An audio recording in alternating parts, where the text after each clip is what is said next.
Yes. Happy to go through. I know we're at about 8:20 now, so if I have time for a couple of questions, I'd love to get through that. Okay, I have a couple of quick fire questions.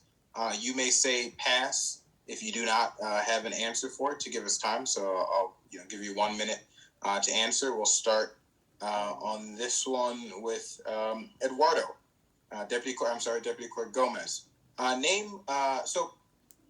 Dan, first I want to say, Dan, thank you for asking the question that you asked earlier, and Malika, thank you for asking your question, because it's important to understand what motivates us to tackle these issues. But it's also important to have the skill set and toolkit ready to take on the job. And, we'll get into this a bit later, but some folks have described the clerk's office as mostly administrative role. Some folks have a different opinion that it's a mix of administrative and policy making. We'll start with the administrative part. And we know that one of the big responsibilities of the clerk, and one of the things that I have brought to the table, is an understanding of council rules and helping to enforce those council rules, because it's important for having a thoughtful, robust discussion. So I'll ask, I'll go through, starting with Eduardo. Can you name one council rule and its significance for public participation and for thoughtful debate? I'll pass on that one. Cynthia. Yeah, I have to say I better pass. I don't have a good answer for you. Sorry. Okay. Misty?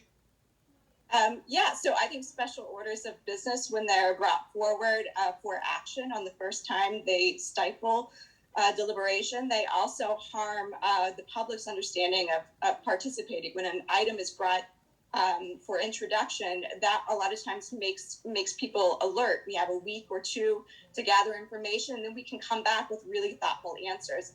And that's stymied when we bring something for action. Council members themselves often aren't informed. Thank you. Jackson?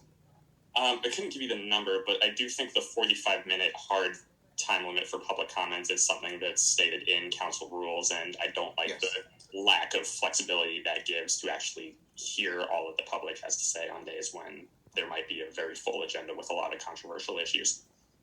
Certainly, thank you. And then Stephanie. I'm sorry, I didn't know if we were supposed to add numbers, but those are council rules 18.11 and 12 that I mentioned. Even better, Misty. Stephanie?